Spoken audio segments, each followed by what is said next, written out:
I had spent a long time. I worked for a couple of years, and then I spent thousands of dollars to go to graduate school. So I could figure out how to make how change happen, how to improve behaviors, what would work. And I spent time and I thought, okay, I'm learning, and all I wanted to do was have everyone act and be their best. That was the goal. And then one day in my office, I get a phone call and I listen and I listen. And when the person hung up, I proceeded to type a note and then whip that piece of paper off my printer, strode down the hallway to the common area on our floor, and pasted it on the fridge. And someone from accounting, a manager, got up and read what I had written as I was standing there. And it was simple. Please don't eat other people's food. That was the lesson that I learned about being consistent, being authentic, and keeping your conversations live when something's hitting your buttons. And that was the example when a few months ago, when I was thinking about this session and I went back to look at our description as an attendee and going, oh my God, it's going to sound like I'm going to give Harvard business case studies. And again, my Queens girl said, what you got? And this is what I had. That phone call about not eating other people's food, and how do you break through to let people know you got to step up your game. Having a little humor sometimes also helps. And that's my guidance to anybody who's ever gotten their food or lunch started, or just bizarre behaviors in the workplace. And you're thinking, you're adults. What are you thinking? So, I'm Jennifer, not you're joking. smiling. Yeah, I'm not joking when I tell you that on my very first day of kindergarten, Michael Myers ate my food out of my lunchbox. And I went to the teacher and said, Michael Myers ate my food out of my lunchbox. And she said, well, let's talk to him and figure out why and tell him that he shouldn't do it again. Literally, kindergarten lesson, first day. And it's happened many times since. Amazing kindergarten teacher. Yes, she Yeah. Anybody else have one of those moments of you thinking, I'm an educated professional and this is what my life is producing as a challenge for me. I have to get past this. So, yes. But those people, they've taught me a lot, and they continue to tell me something else later on. And by the way, I just think you'll all enjoy this. The reason that Michael Myers ate my lunch was he loved my lunchbox. He loved Oh, lunchbox and wanted to play with the lunchbox, and then there was food in it and he ate it. But so it was very revealing even at the age of 5. I Jennifer, we have to work on this because this is a great story of connecting dots from that beginning part of being an influencer to now that you've made an impression and fed students, Yes, and how you handled it. I would have brought that up in an interview if I was you. I see Lois has a story too. Yeah, Oh, do you good. mind if I share a story? This is Oh, great. go ahead. This is awesome. Yes. I want to share actually a story from my personal life. It's a little vulnerable, but that power of the pause, and that we often, I mean, that is the nature of a trigger, right? It's a disproportionate stimuli coming at us than what we have to say, than what's really happening. So I have pause partners because I can be an emotional Ferrari. I can go 0 to 160 miles per hour in, record speed. So I have to constantly, and I teach others to do the same. So my the guy I went on a couple of dates with, Marty, 4 months before the pandemic, who's now my partner for 4.5 years. Ah, He had never been online dating. He had always just met women organically. And I was like his first guinea pig.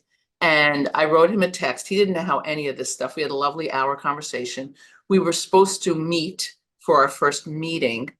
And I reached out to him before our meeting, and he said, wow, you must really like me that you're reaching out before the date. Well, Like every old, like, are you kidding me? How dare you? You know, I didn't say that. So I called a friend, I breathed, and I said to her, I said, I think I'm having an emotional Ferrari moment. May I share? And she's a fellow emotional Ferrari. And she said, yes, you are. And all you need to say is, and I teach this stuff, right? And all you need to say is, great, we're on the same page. See you on Monday. And on our first meeting, which lasted 3.5 hours, I said to him, you know, I was going to cancel the date because I assumed, right, the stories we created that you were, you know, full of yourself, that like, and he said, I was terrified of doing it wrong. No. And so it was my only way of just bolstering. I've never done this before. And he said, that's all it was. And I said, I know, I get it. And he's like, I feel like I want to send your friend Lee a thank you card. So Oh, it's just, I think what I love what you're talking about, Julia. I think what's also kind of exactly what you're talking about is like, we have to have those pause partners, whether it's meditation, whether it's journaling, whether it's like, this is my story, blah. So anyway, it's a little vulnerable, but I just wanted to share that story. but thank you so much. And that was very special and courageous. So Yeah. I appreciate that. I That's was going to huge. And it's say, for all of us. Lois, that that's a really nice way to show how important communication is also personally and interpersonal stuff, more so even than professional. Like that, for parents who only have a short amount of time with their kids during the day, like to know that you're really listening. And when they ask, like, it's not like, how was your day at school? And you're doing 50 things. It's like that they listen, that they there. And especially when you're trying to, relationships matter in business too. And what Jennifer brought up earlier, it's like how you communicate with different people is different, even if you have different kids. Some kids need the hug, some need you to look at something, some need you to be like, oh my God, everyone needs something different. And the more you can read people, which Julianne, you're giving us a really beautiful roadmap, the better you are to communicate and get what you need out of that relationship as well as the other person. Like so that it's a, win-win. And I love Lois, that analogy. Lois, it's also a beautiful moment for us to learn from because it shows that a response in a moment can really affect a long-term relationship. And not your story, but that's what I think of when I get those emails. And I think, even if I get some satisfaction in the moment by responding with what I really feel deeply, that Ferrari part, what is it going to actually do to the long-term relationship? So I really love that story. And yes, thank you. Thank you for sharing. Yeah. Thank you so much. Yeah, I find with triggers, I have to have a built-in runway. And sometimes that runway has other people on the tarmac going like this for me. So thank you so much. Really enjoying this. Lois, thank you. And you're right. It's humans first, these second. I'm holding my phone. You can't see it.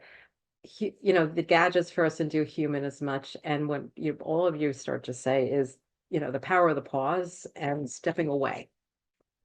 Whatever we're going to say too quickly sometimes we're going to regret it afterwards. So I'm just going to I have one or two more slides I want to just share with you, and then we can hopefully have still a few minutes together. Backstories always matter to me. And before stories were a thing in the media about, let's use stories at work. I was already doing it because I had no budget basically most of the time. So I was using stories to teach employee law or get people to talk to me in my office or use it in recruiting to build a bond. Didn't think anything of it. And then one day I went to school, Jody knows very well, Baruch. I was doing executives on campus. I was at a speed networking event for students. It was student, talk quickly, move on. And this one young man came up to me towards the end of the event and said, I'm not going to get hired. I am never going to get a job. I don't have a good story to tell. So I asked him to tell me more. And he proceeded to say, I'm new to this country. I'm the first to go to college in my family. All I do is work, sleep, go to school, and that's it. I don't look like anybody else or sound like anybody else when I go to my interviews. I don't have time for all the other stuff that people are talking about. So I talked to him, gave him feedback, showed him how he was ready to be a great employee. And he started to stand up a little straighter, fill in, stand back, and smile. And then he disappeared into the crowd, never to be seen. But that sentence, I don't have a good story to tell, stayed with me. During the next few weeks, I kept thinking about that conversation. And at the same time, I was in the midst of a change. I kept feeling like there's got to be something else to my work, or I need to be doing something different. So I did what every other HR person does when they need to capture information. I surveyed the employees.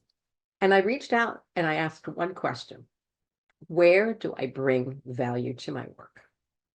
Now, shockingly, nobody got excited about my reports. They didn't really wax poetic about my hires, which in many cases were them who was asking. Instead, they said this to me: you showed up, you listened. A lot of times you told us stories, and some of them made us laugh. And while we were laughing, we were learning.